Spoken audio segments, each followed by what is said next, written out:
Okay, good morning to everybody.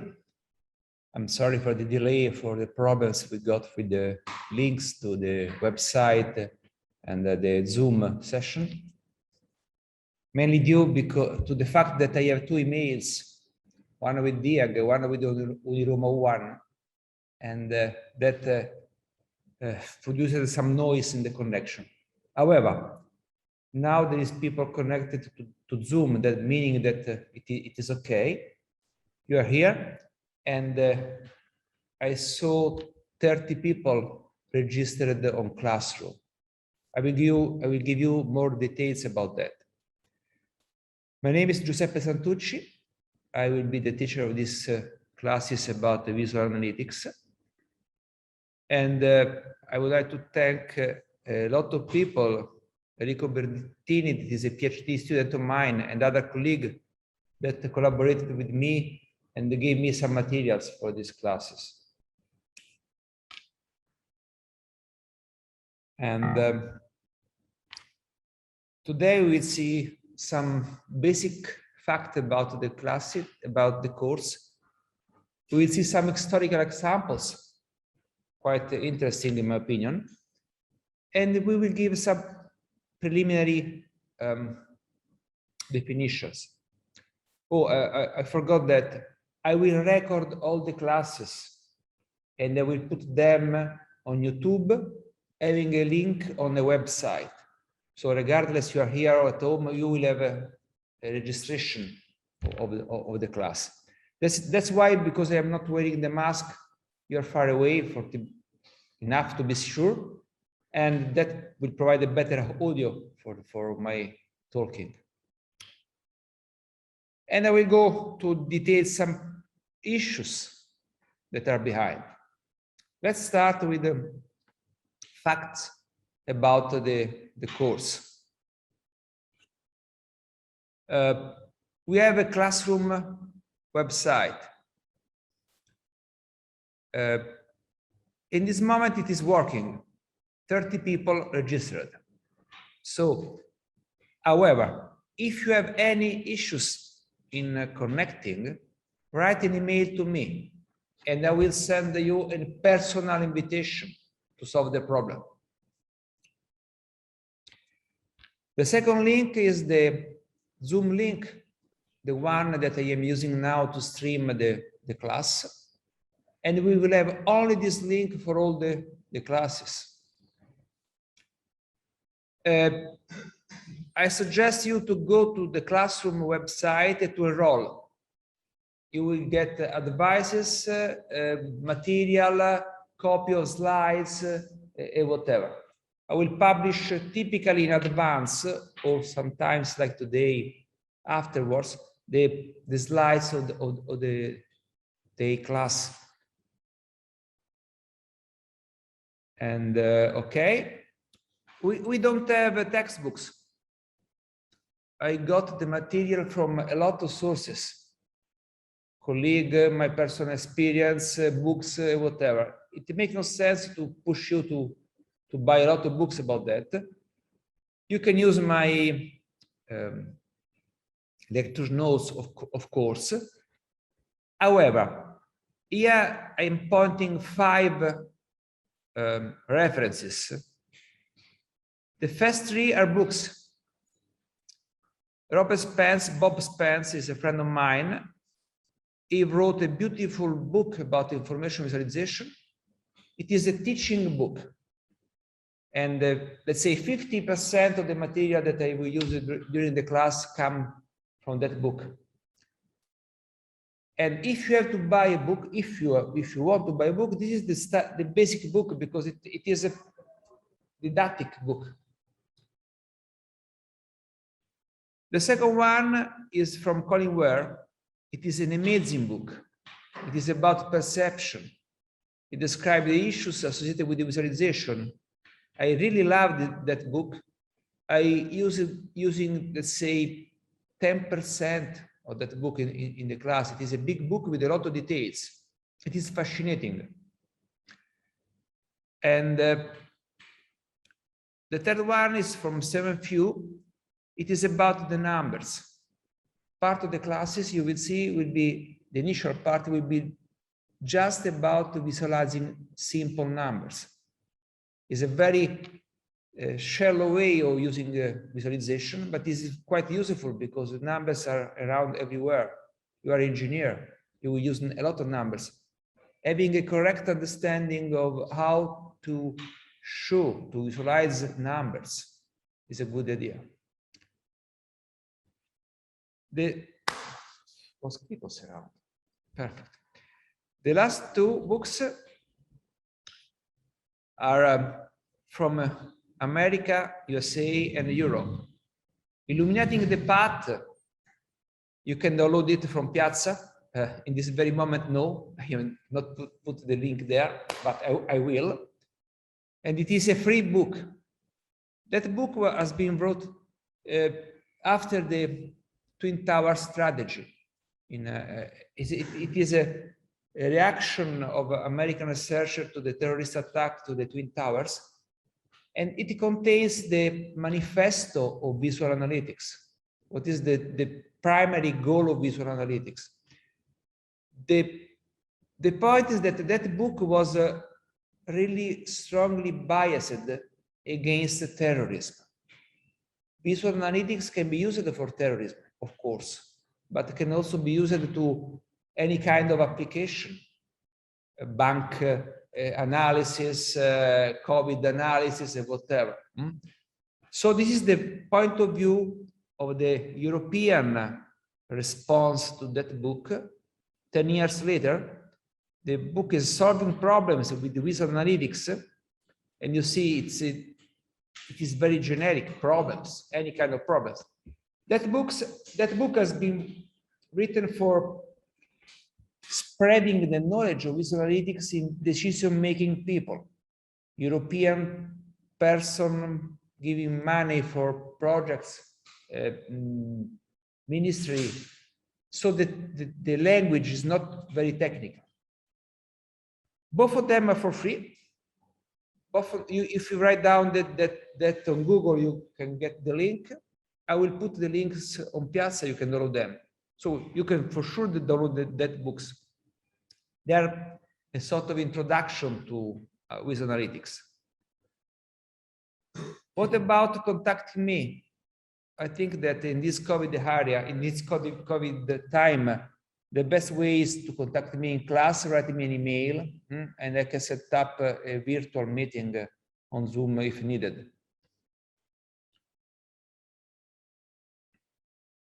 So, what is the content of this course?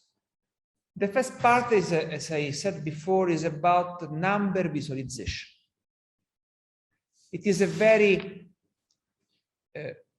concise part of visualization. It is only when you have few numbers to show. And basically, I will teach you how not to be wrong. It is very easy to be wrong. It is very easy to produce a visualization that is going to confuse the end user. You are lying. And I will show you how to not do that. I will discuss quickly about the kind of numbers we can have. And we discuss about tables and graph. Very simple visualization. That will be the initial part of the course. After that, we open the Pandora story of information visualization. I will give you some introduction, some examples. Today, I will start about that. And I will discuss the three main points of InfoVis. I will use InfoVis instead of information visualization. It's a very common nickname. I will go into details, but I want that you understand the main point. Representation is the first step. You take some data and you model this data within the computer. You give it to this data a model. And this model will use some visual encoding. you will use visual means to report numbers, length, color, size, distance between elements. This is called encoding. You have 5, and you transform 5 in the length of the bar. Very, very simple. And in this representation, you have to deal with different kinds of data. Very simple data, just one number, or very complex data with a lot of attributes. Think a data set, a relational table with 100 attributes. How to visualize it? And you are going to visualize data and relationship among data. You have entities, a connection between entities, so 2 different kinds of stuff. And I will deal with some perceptual issue. In the end, all the visualizations are processed by our eyes. And in doing that, we are experimenting a lot of good and bad phenomena. We have some issue, perceptual issue. And I will teach you how to avoid common errors, mixing wrong colors, underestimate the way in which the user perceives the light. I will give you some classes about how we do perceive light in order to design a good visualization. This kind of story is typically neglected by people that produce a website. I will I will show to you a lot of examples of bad examples, people that are wrong. And this is a theoretical story because you move the data in a theoretical space. You have no problem of dimension, you have no problem of resolution. But this theoretical space must be put on a screen, on a computer. In that moment, you will have a limitation in space. How much this, but in any case, the window, the screen will be limited. And we will have some limitation in time. How fast can you provide pieces of information to the user? What is the speed rate? So the presentation is the phase in which you take your representation and you adapt it to basically deal with some limitations of the physical means. The resolution, the pixel is little, but it has a finite dimension. You can have a collision. I will show you some example about that. And the third step is the interaction. You are not just looking at a visualization, you have to interact with it. Interaction has its own rules. And I will show you some different problems and ideas about interaction. After that, we will have some case studies. I will show some examples of visual analytics systems by me, by my research group, by other people. And last but not least, this course will introduce you to D3.js. That is the actual standard for producing visualization of web application. It is a programming language based on JavaScript. And in this case, classes will be given by Marco Angelini and Simone Lenti. And this is a practical aspect. In the end of this course, you will be able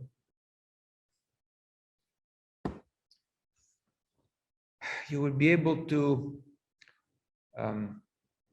design a system, and that will be the goal of the exam. I will give you more details about the exam, not today, maybe tomorrow. But the exam consists in producing a real system, working on a web application, dealing with real data, with real analysis. And you will do that in group of 2-3 people maximum. And this is the basic knowledge you need for that.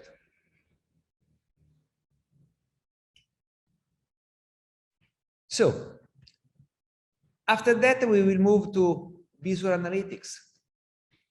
This is information visualization. Information visualization is just a piece of visual analytics.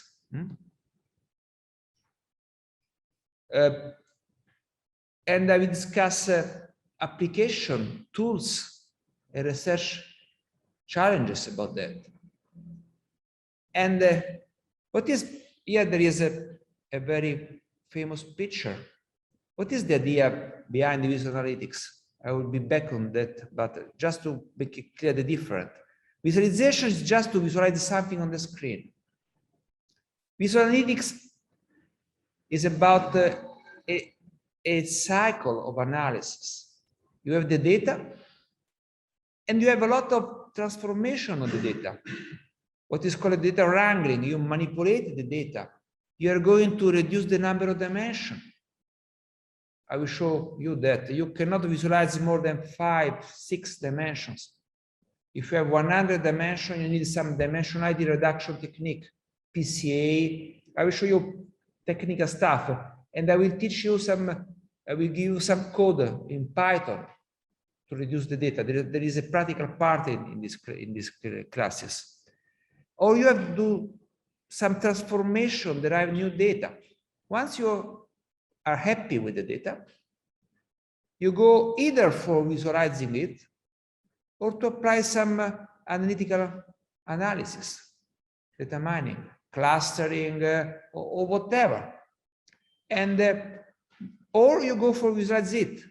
And the basic idea behind visual analytics is that neither visualization alone, neither models and analytics, automatic analysis alone are enough. You have to combine them. You do some visualization, you observe the visualization, haha, I want to dip in this part of this visualization, and you run an automatic analysis. You produce an automatic analysis, and you show the result visually, and you are back and forth between them, till you get some knowledge. What is called the jargon is insight, something that you discover in the data, observing it or analyzing it with some automatic algorithm. And in the end, this knowledge should be incorporated in the data. And that story involves a lot of activity. There is the cognition, the interaction, analytics, and there are something about scientific analysis, geospatial data, time series, a lot of application. And this environment, this story, is very well depicted in this book. It's a sort of tutorial about that. It is a little book, very easy to read, and give you all the points of the story.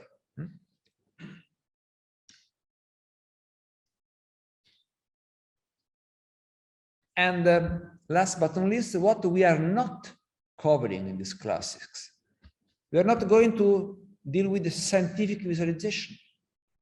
I will clarify better this distinction, but just to give you a clue, visual analytics, InfoVis are about visualizing abstract data, numbers that you transform in a visualization that is not depicting something real.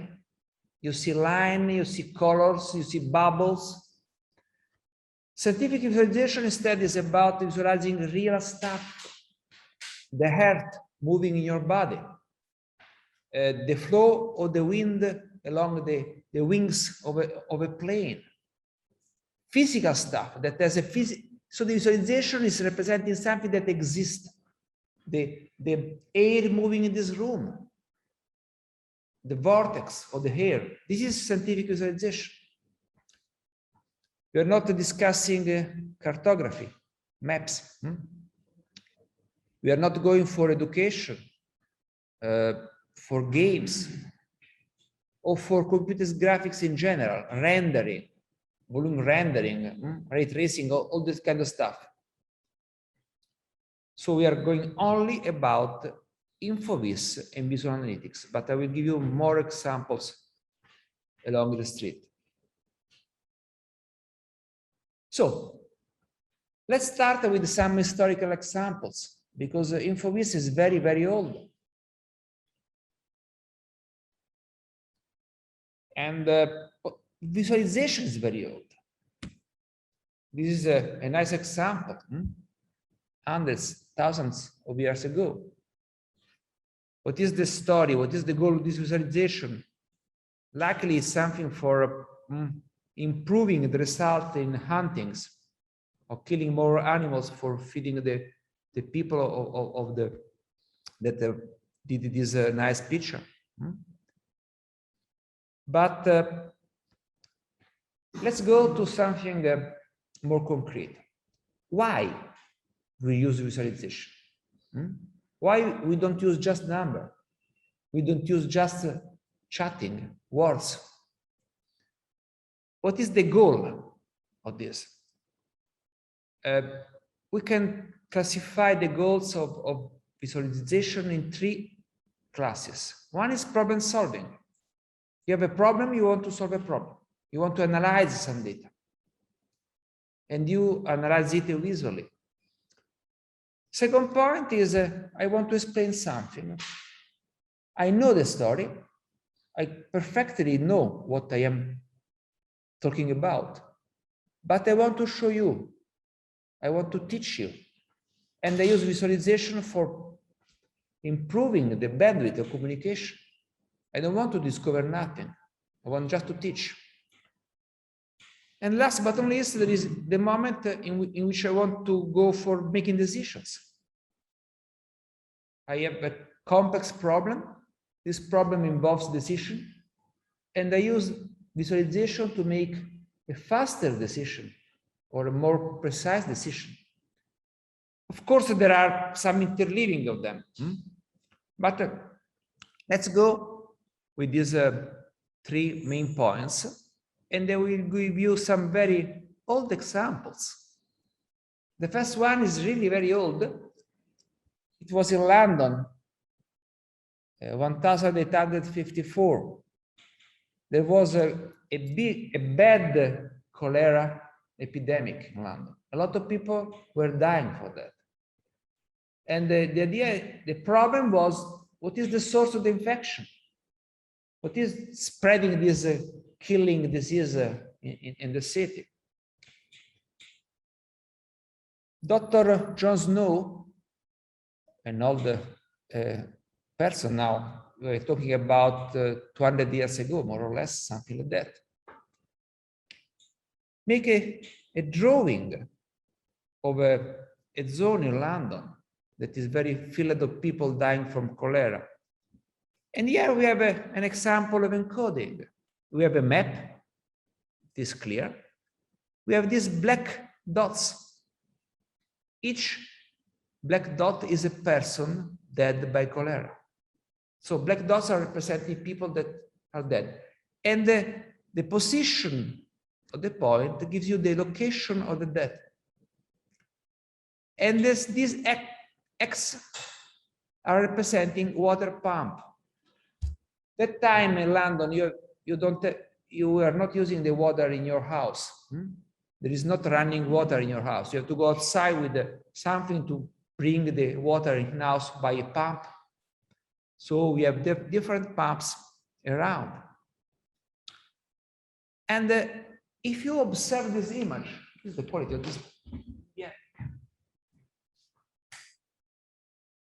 What do you perceive here visually?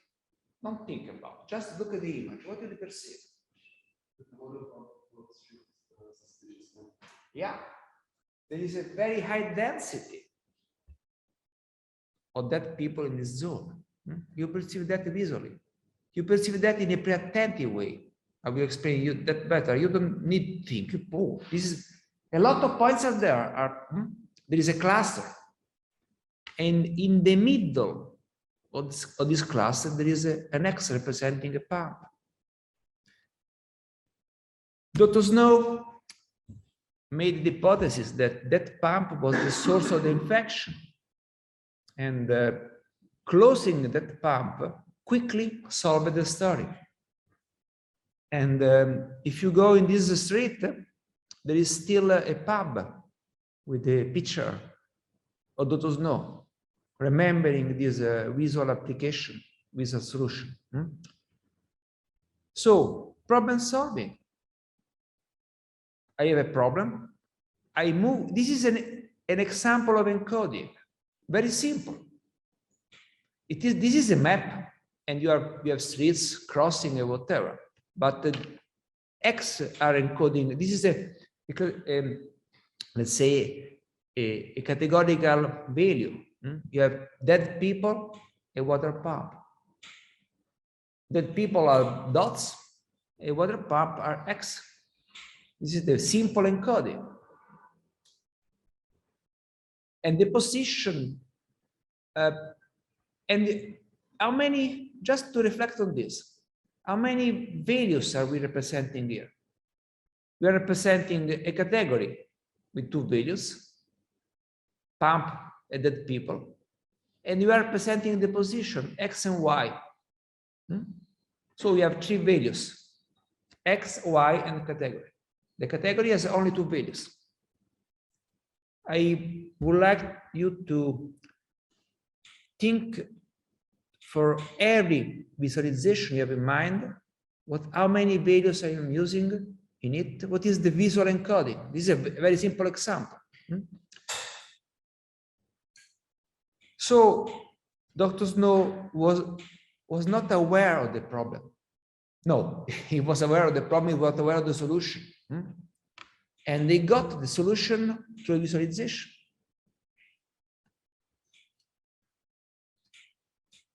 Second purpose for using visualization, explaining. The point is to explain people what happened in Russia during the Napoleon's campaign. I suppose that all of you are aware of the story. And all of you know that it was not exactly a success. It was a bad story. But how to, and I can write 2 pages, 5 pages, 100 pages for telling you the story. But here I want to use a visualization from Maynard. It was a cartographer. It was drawing by hand some beautiful painting with the idea of presenting data. This is a visualization of the Napoleon story. We have a map representing the Rush. And we have this river in the middle that is representing the soldier entering in Russia. The color, the brown means entering. The black means exiting, escaping, backing. The first thing that you can quickly compare is the sides. The sides of this river is proportional to the number of people.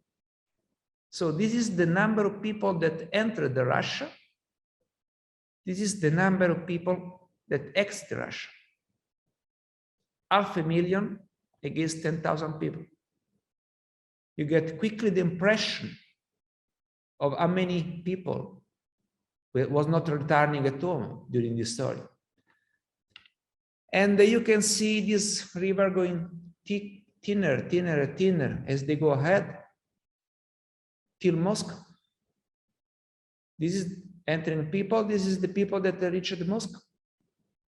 And after that, they start to go back. Here there is a first group of people that, this is also a geographical story. So some people moved in a different route. And here they make a decision to be back at home. And this is the river of people going back. And you can see these drops in lives. This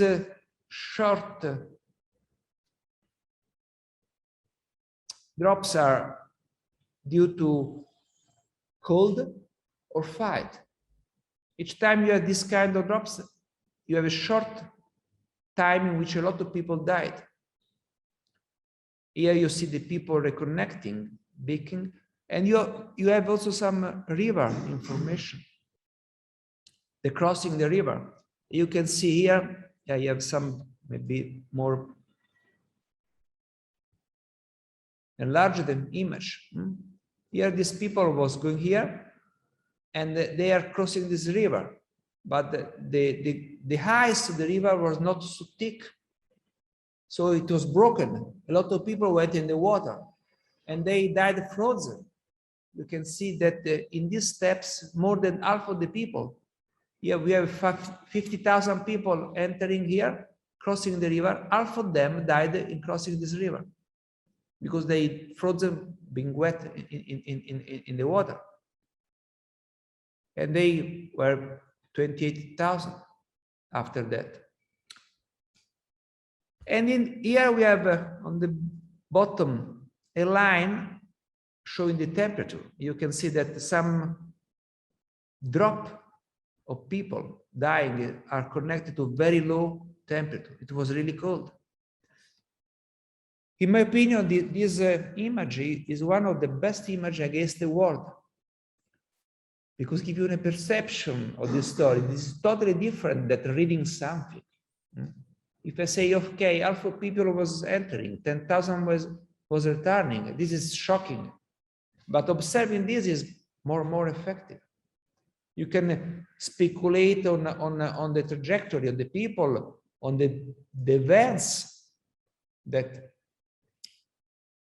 caused the large number of people die. And back into the story of InfoVis, here we have an encoding again. Let's discuss a little bit about the encoding. We have the thickness. The thickness is representing an integer. It is the number of soldiers. This thickness. This is linear. This is 500,000. This is 10,000. The color is a categorical value. Entering, exiting. Brown means going to Moscow. Black means coming back.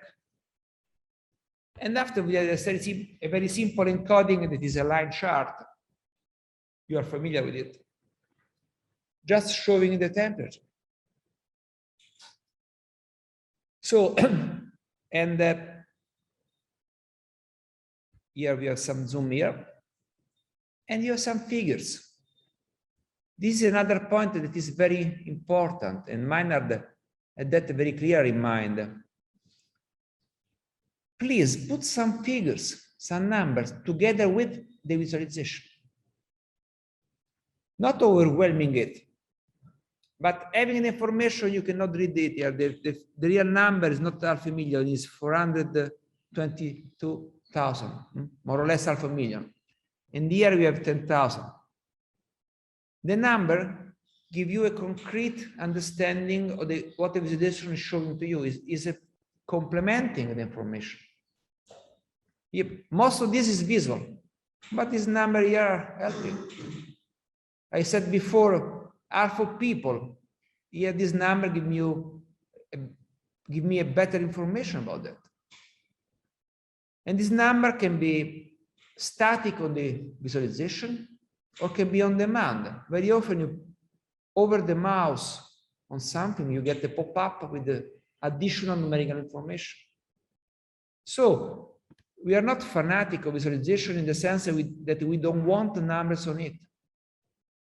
We believe that visualization is very informative, but some numbers around can help.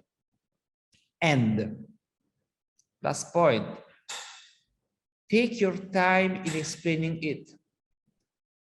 There is the common nonsense that visualization is easy to grasp. It is not true. It depends on the task, on the complexity of the data. This visualization is easy. It is a line. You are familiar with it. There is only one value on it. And you don't need to explain it. But this visualization without explanation is not easy to understand.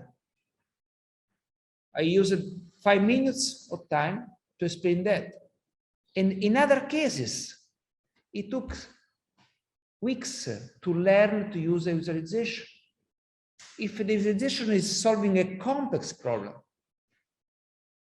think about cybersecurity on a network, analyzing the genome of human body, human beings, controlling a nuclear environment. So, or just looking into the cockpit of a plane, full of visualization. This is not an easy task, so it takes time to understand it, and I will take my time to explain it to you. Even this is enough simple. Once you got the story, it is easy to read it. But do not assume that InfoVis means simple to get. It's not easy to use. It's not user-friendly. And it's not that the goal.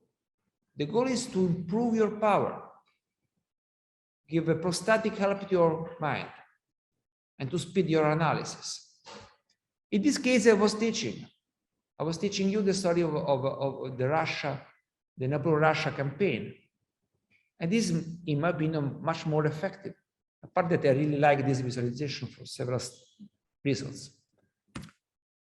And please, surely. In the coding, is there one missing on the... Yes, I forgot to say that. In the encoding, there is a map behind, but it's a very simplified map. There are just rivers and cities. But the encoding, there is a simplified map behind. So if you want to count the data, you have X and Y, that is the map. So two reals. You have one integer, that is the number of live soldier.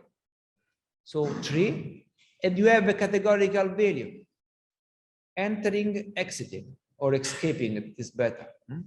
So 4 values at all.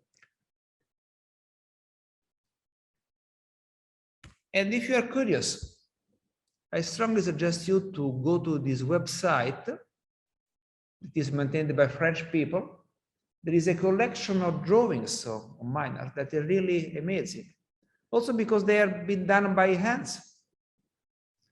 And when I will go through modern InfoVis, you will recognize a lot of ideas of Maynard implemented nowadays. This is just to give you some, this is the visualization of the movement of goods between Europe and the rest of the world. Importing, exporting stuff, pepper, spices, or food, or silk, or whatever, by water. You can see that there are very thin connections with the west part of Africa. And no, sorry, this is, okay, America. I don't read the, this is the Africa. You can see all the connection. Here there is a categorization of the using of the cook, the carbone in London, the different possibility. And here there is the description of harbor in Europe, porti, and the bubble size give you the number of ships that can stay in the harbor. Most of them are for explaining. If you look at it, you get a clear impression, a very quick impression of how goods were traveling by sea, from where, and the quantity. And here, the size of this line are proportional. We will see some visualization, modern visualization that use exactly this encoding. This is a river visualization in which you stack different data across the time. I looked at it. You have the link on the slide. It is really nice. There are a lot of drawings. All of them done by hands.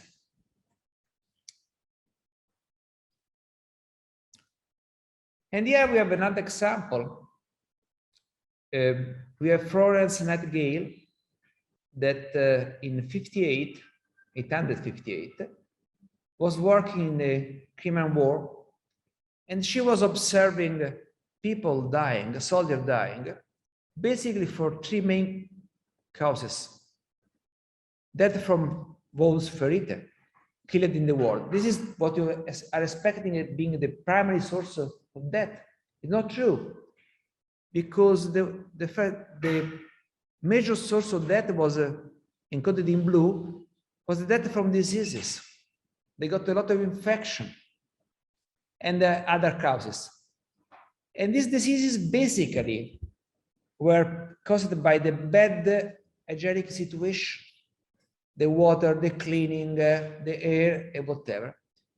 And she got the idea of arranging the information around the circle, where here you can read better here, where the circle is representing the time: July, August, September, October, November, December, January, February, and so on. You have the 1 year, a long year. And this is I don't read the year, 856. And this is from 44 to 55. And this is the next year.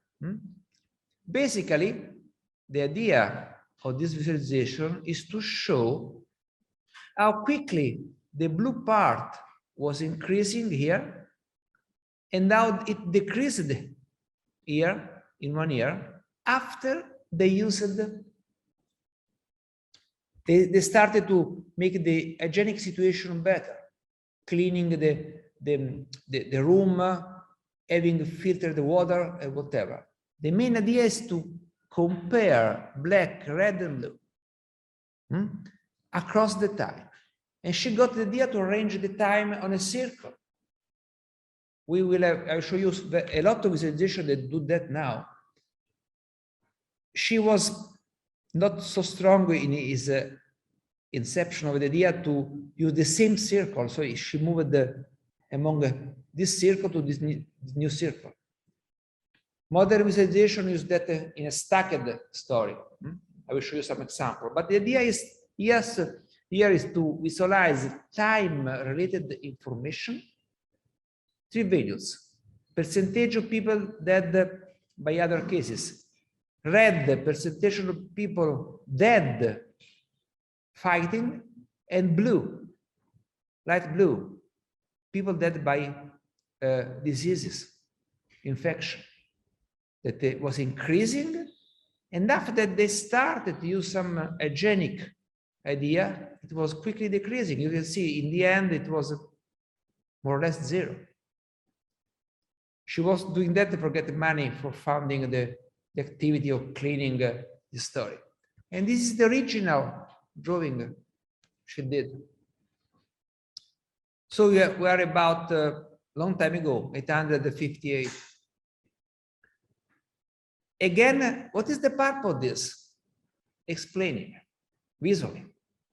If you say, okay, the number of death from diseases decreased. If you show the amount of this decrease, this is more convincing.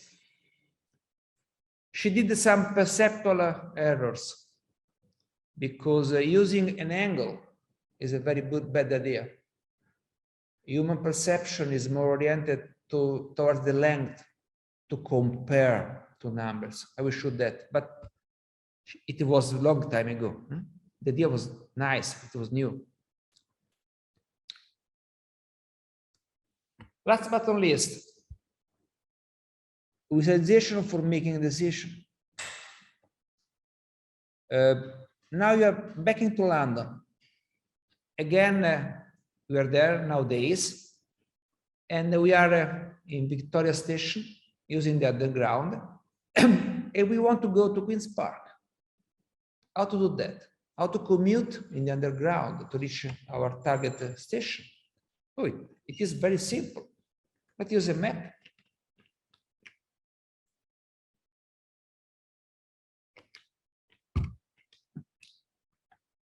That was the London Underground map of 1927. It is not so nice. It is confusing. It is hard to use because somehow it is crowded.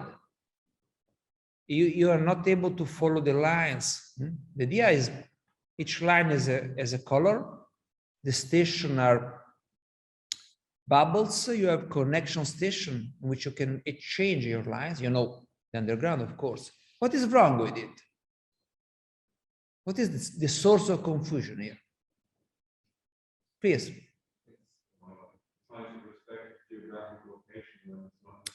Exactly. In that time, the idea of lying, distorting the reality was considered as bad. So they drew the line exactly as the physical location of the line. So if you have a map of London, this map is perfectly overlapping the real track of the line under the city. But this information is totally useless, because the real position when you are traveling with underground does not matter. You don't care. You care the next station. You only care the sequence of station and the crossing of them. The real situation upper is not relevant, not at all. So Harry Beck, he was an employee of the London Underground, got the idea of make a distortion of this map.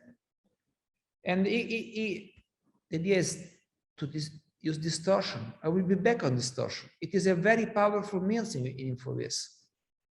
In some cases, distortion is very good. And he got this idea from an electronic circuit. If you are drawing the circuit of electronic circuit, you use the 90-degree crossing angle because it facilitated the compression of the lines. So he proposed a distorted line in which the connection with the reality was totally lost. But the map was really much readable. And he got a very little amount of money for that. London Underground managers were not convinced of that. Oh, this is not true. The main point is in this map, this stop, this exchange is located not in the real place in the world, it's been moved away. And this is still true. InfoVis people are not going to be rich.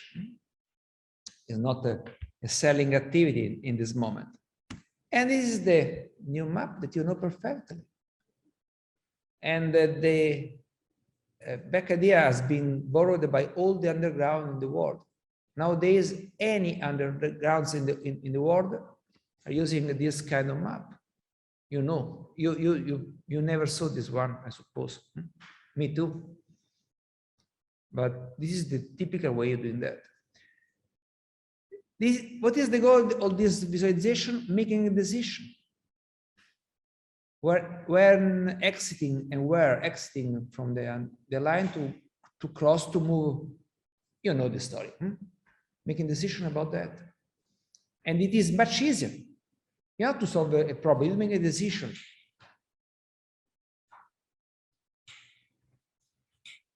And that clarifies these 3 points. Even if you can have a combination of them.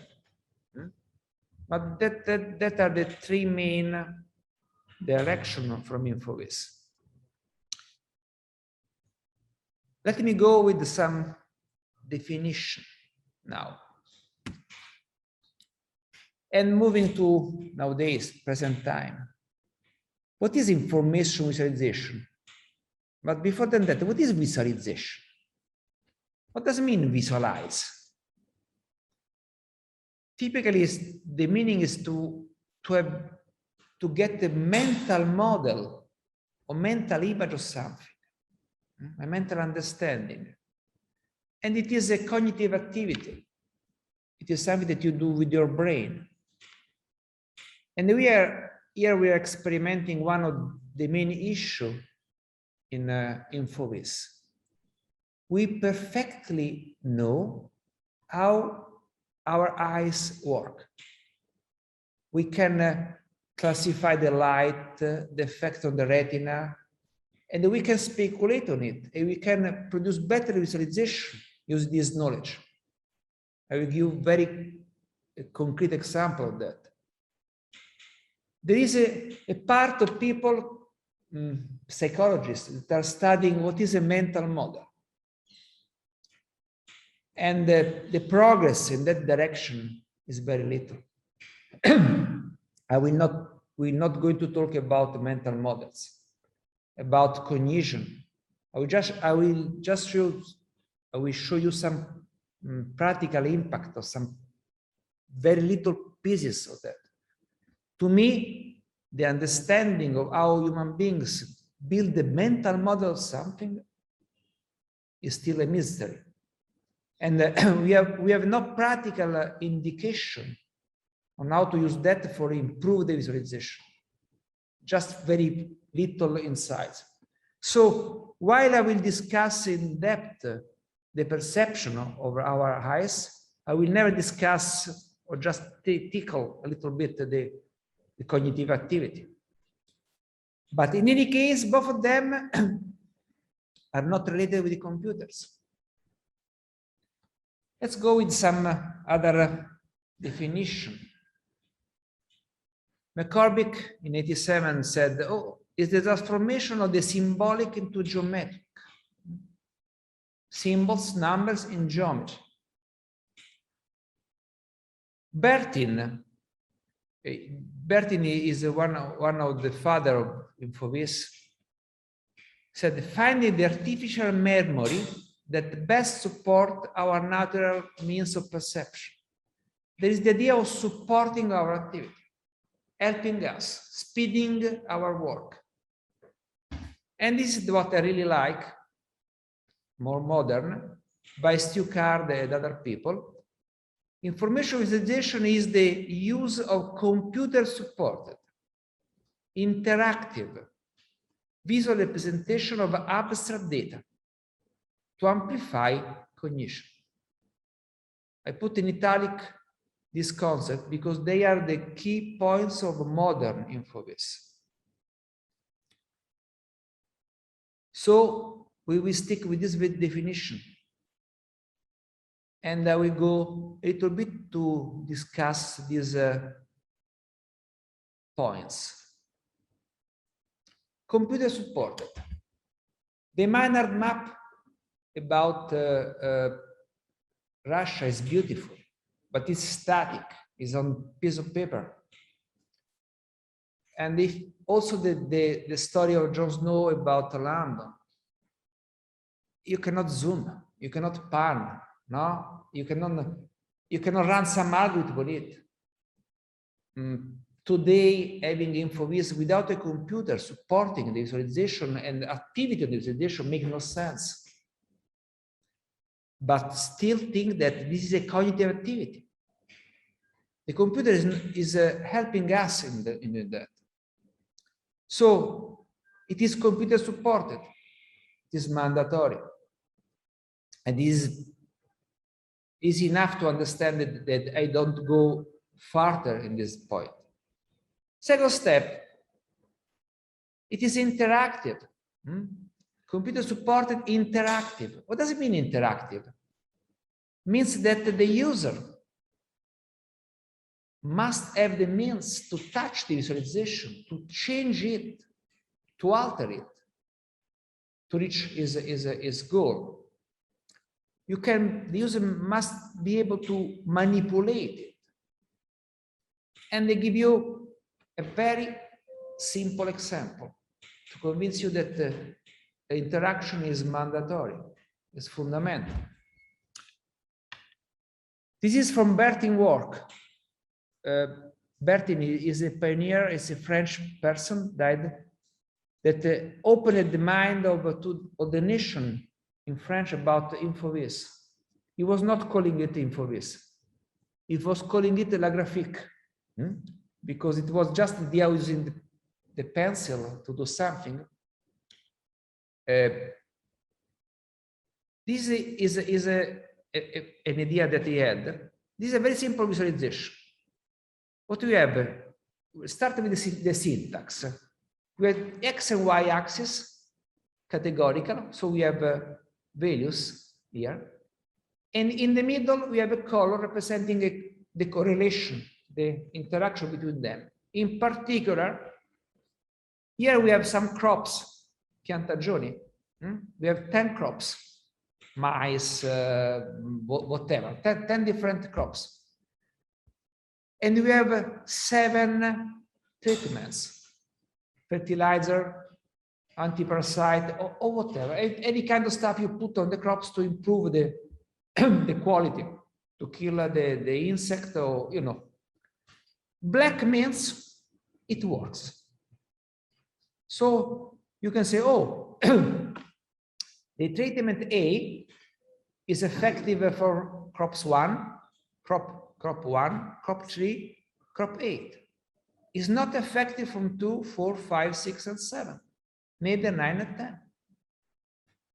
Black means success. White means not relevant, not working. Do you get anything here? Can you formulate some hypotheses on this data, some patterns, some... There are trends, clusters, similarity. You can get nothing from here. But think one point. If you swap 2 rows, the information does not change. It's the same. Having 1 here to here is the same having 10 here. If you swap 2 rows, you're not altering the information. If you swap 2 columns, it's exactly the same. You're not changing the information. So why not to give the user the power of swapping rows and columns, to arrange the data, to look for some patterns? If you have this power, you can move from here to here. We are representing the same information, exactly the same information. But here you discover that treatment A and D are really useful for 1, 3, and 8, and not for the other. And the C, E, G, and B are very good for this group of crops, 2, 6, and 10. You see, the number of the heading of the column and the rows have been changed because you swapped them. And that has a practical impact. If I have to set up this story practically, I will put crops 1, 3, and 8 close each other. Because if I go with the plane to spread the treatment, they are closing. I'm facilitated in doing that. And I can formulate some hypothesis. What is the component that is a B within A? Why this is effective only on this group of crops and not on the others? I can speculate. I can get other insight. I can arrange the environment. So this is this is not useful at all. You can look up the information if something is useful for that. Here you can speculate, you can optimize your story. What is the cost of this, in your opinion? Little or high? Now we are going to computer science, not a visualization anymore. How many swaps do you have?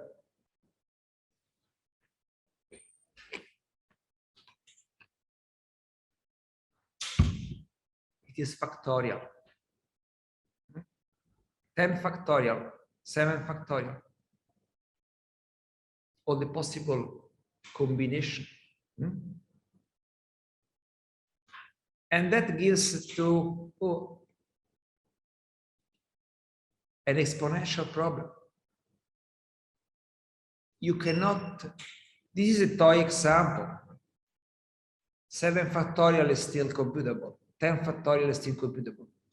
So you can run on a computer all the possible combination of this. And observing the cluster of it, you can figure out this automatically. This is visual analytics. Swapping the rows and columns by hand is interaction. Automatically compute the best arrangement is analytics. And you can combine them.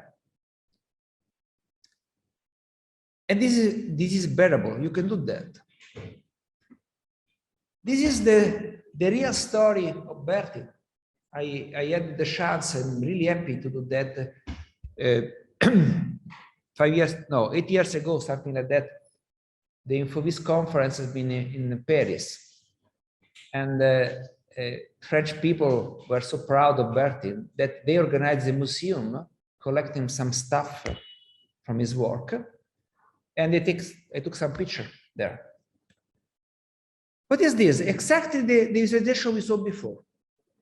But instead of treatments, you are some drugs for mental illness.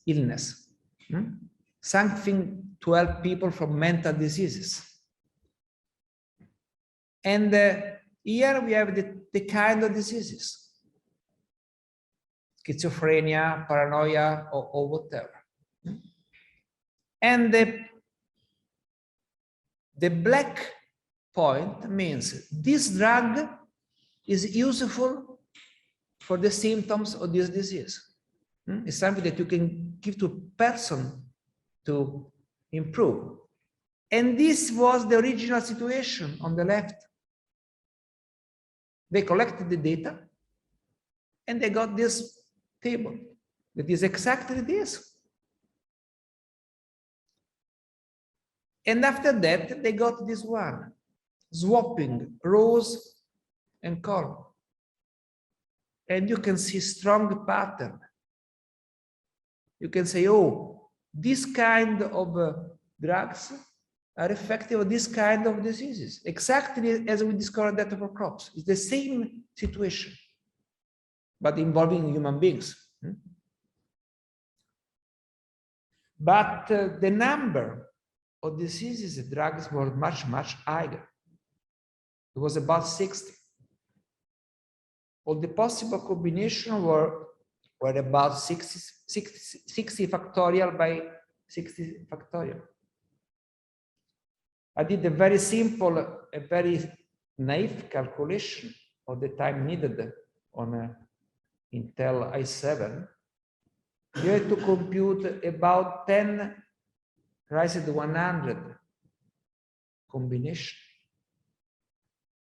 10 raised to 100 years of computation for computing all this story.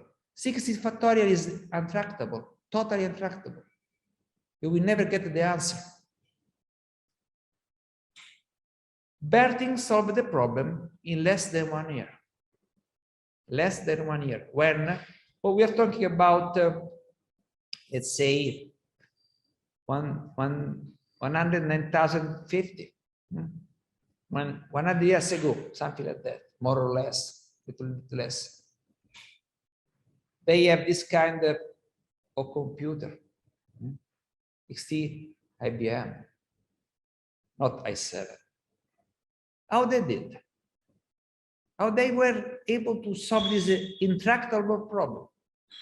If you give this problem to a computer science student, he will not be able to solve the problem. Not in this life. Do you have any clue how they did? Well, that's many calculation, right? And the power of 100 CPU.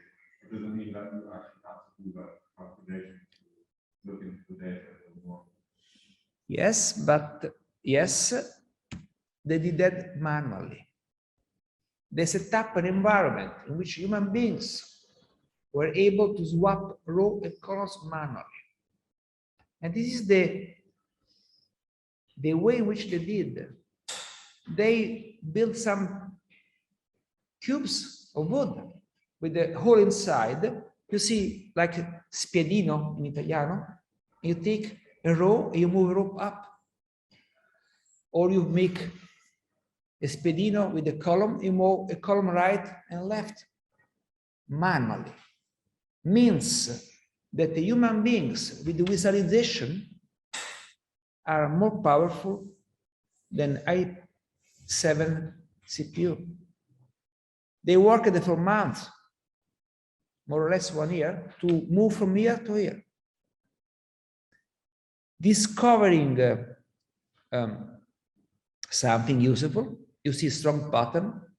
I don't know the exact practical impact of that, but this is a very strong demonstration of how visual solution, in which here they had no any kind of help by a computer. A computer can provide some hints here. You can run the analytics only on a subset of the data, speeding up it. Let's go with the A and D, for instance, and calculate the matrix only on these two treatment. And this is visual analytics. You have all the data, you focus on a subset of the data, for some reason is good for you. You observe the result back and forth. And people that solved the problem worked exactly in this way. And just to tell the story, I'm fascinated by this story.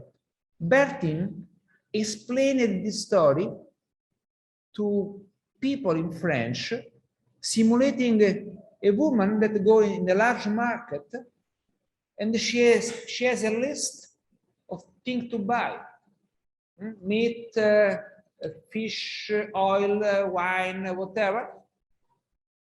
And there is a map with all the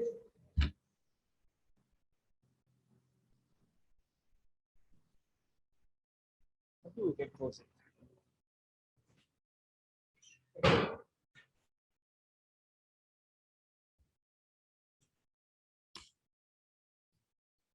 And there was a map showing the food sold by different spots, different people. It was a market. One is selling wine and oil, but not bread, and so on. And they explained with the movie how combining the information you can optimize your path in the market. Go only in 3 points to buy all you need. And in the museum, there are some simulation on this calculation. He applied that on a lot of other stuff. This is maybe the most impressive result that he got. Please. Can you know for sure it was the optimized way to show the data? Sorry? Can you know for sure that it was the optimized way to show the data? No, it's not. No, it's not the optimum. It's not the real optimum, of course. But maybe it is better of any kind of heuristic you can decide. Of course, this is brute force. I said it is naive, just to give you the impression you can have some optimized heuristics. You can try to prove what is the error of this approximation. But as far as I know, this is still an open problem. A French person that I know very well, long time ago, proposed to me this problem again, discussing how can deal with it. There is no solution. Please. Could you maybe reformulate what the optimality, understand what optimality is? So you want to maximize the clustering. This is a good point, because you have to define what is your objective function. I think that I will run a clustering quality measure on that. I want to see what I want. This is nice, a strong cluster. Here we have another cluster, but how many clusters do you see here? It's not clear. You can you need to formulate a metric to define the problem. The distance between black dot. If you minimize the distance, that here black dots are far away each other.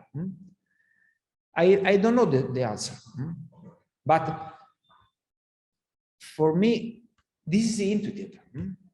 This is a good result. You have few clusters, very compact. If you are familiar with clustering, you have some quality measure about compactness and separation of cluster. You can think about that. But even if this is only one part of the problem, you have a measure of quality. Good point. This I like it. I did a lot of work in this direction. I will show you something maybe in the end of the classes. And assume that you have this perfect metric. The lower the metric, the better the visualization. You have to explore all the combination. And that raises this problem. While an heuristic is able to steer the analysis, discarding a lot of computation, and human beings are able to do the same. Think of a chess player. He is discarding tons of alternatives with a mental model. Here are discarding a lot of alternatives visually. I didn't play this game, so I'm not understanding the way in which you interact with the system. But if you think a little bit, you try to put together the black square. And this is visual, somehow. But I totally agree. It is not a well-formed problem. There is not a clear objective function. But this is enough good demonstration that this solution is a huge improvement on this. And obtaining this with the computer is still an open problem. In any case, it's a very good way of demonstrating that interaction, automatic interaction or manual interaction, changing the data structure is mandatory to get some pieces of information, some insight. And La Graphique was this kind of movie. Maybe I can post a link. It is in French. It is nice because it is done by people, French people that is eating the sandwich, dressed in a very casual way, that is throwing away books, trying to figure out how to optimize the market story. And there is also a nice demonstration of this in which they put all the atoms we have on the Earth. And using the similarity of the conduction of electricity and so on, and rearranging the elements, they got the Tavola of elementi, the arrangement that we know from chemics, visually, in the same way. It is a powerful means. It's not the only one, of course, also because it's untractable. And they started to play with the IBM XT in 80. This is the crops story, but that was too much for that computer. It is enough for an i7, but not for a 4 megahertz CPU. That time it was really very slow.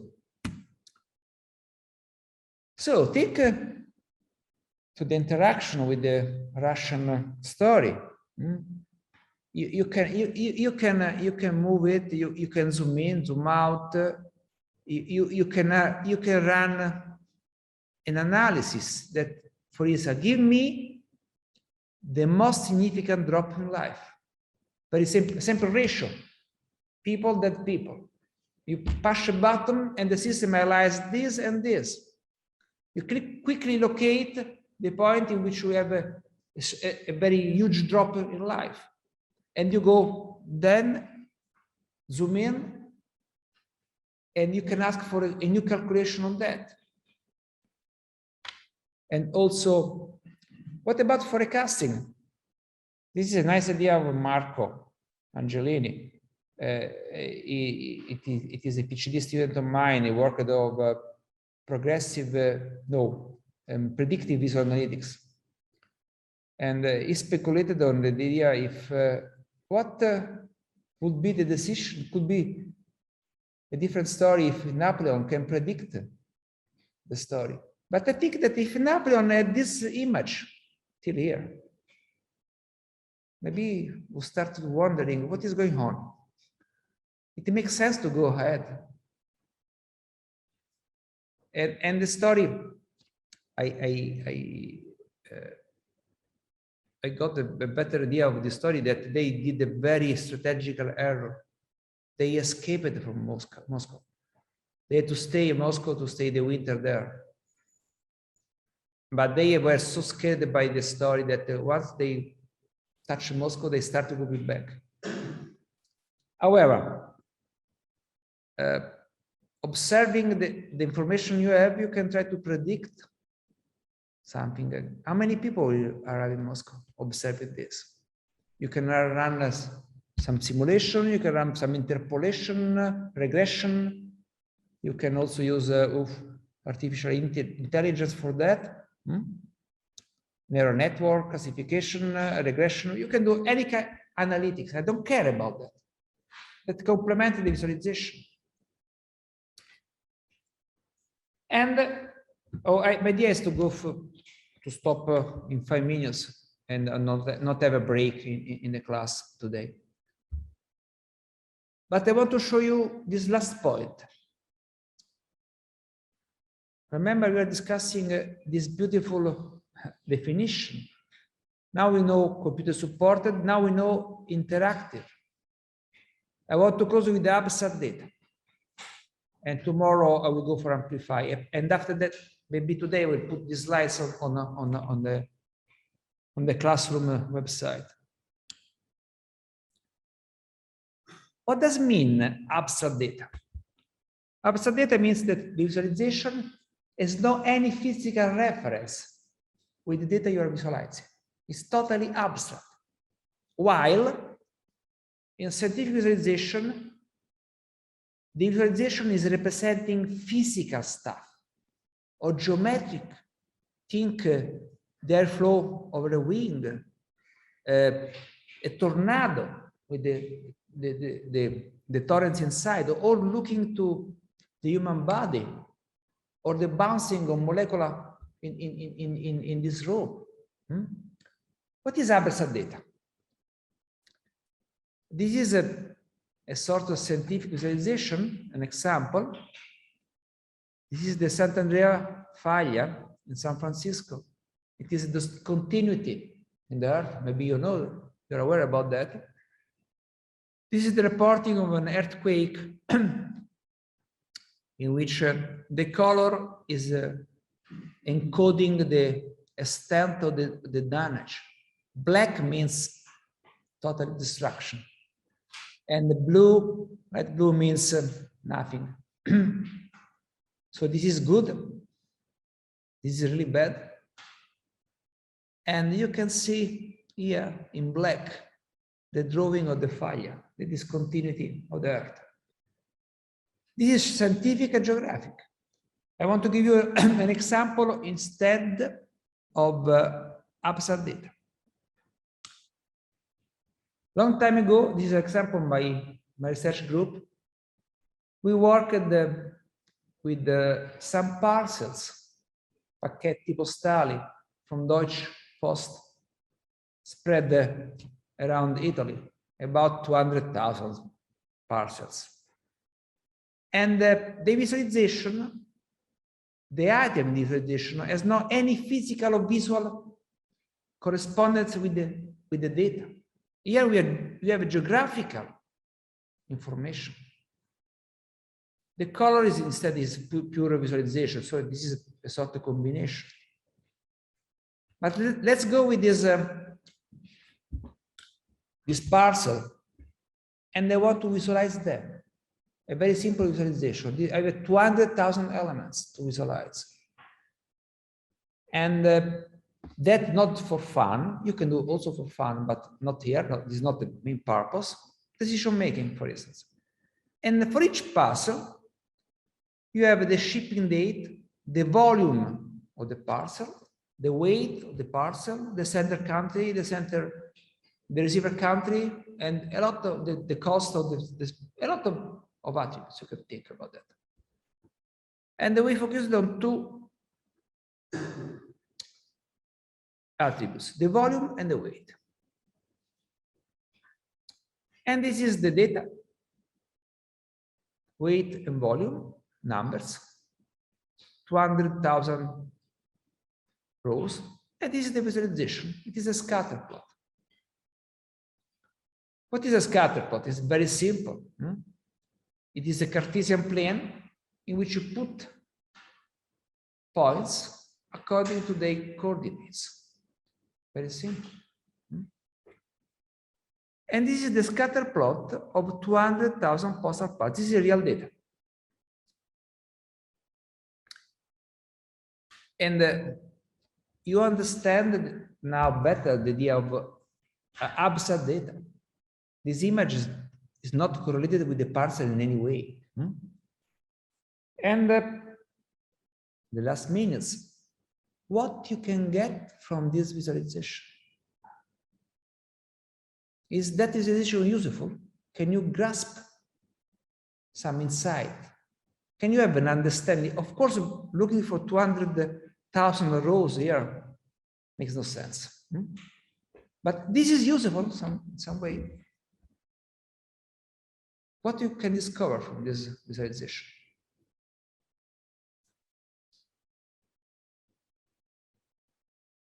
Please. Volume and weight seem to correlate to some extent, and that mostly small volume and small weight is the bulk of the parcels being sent. I'm not sure. This correlation is not so clear to me. There is something that denoted maybe this black line. There's a bit of a black line in the middle. Yeah. However, correlation is something that you can look for. It exists, maybe yes, but but this is something that you can easily grasp from it. There is somehow a kind of correlation here. More than that,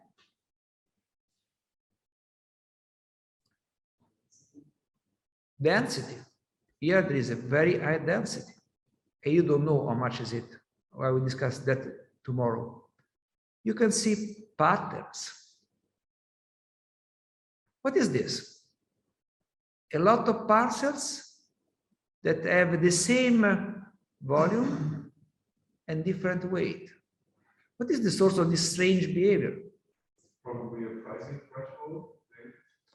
The boxes. If you go to the postal office, you can buy boxes of different dimensions. In Italy, it's not coded. In Germany, it's much more organized. So you have this box, and according the volume is still the same. And according to what you put inside, you have this kind of behavior. And you have this very strange point here.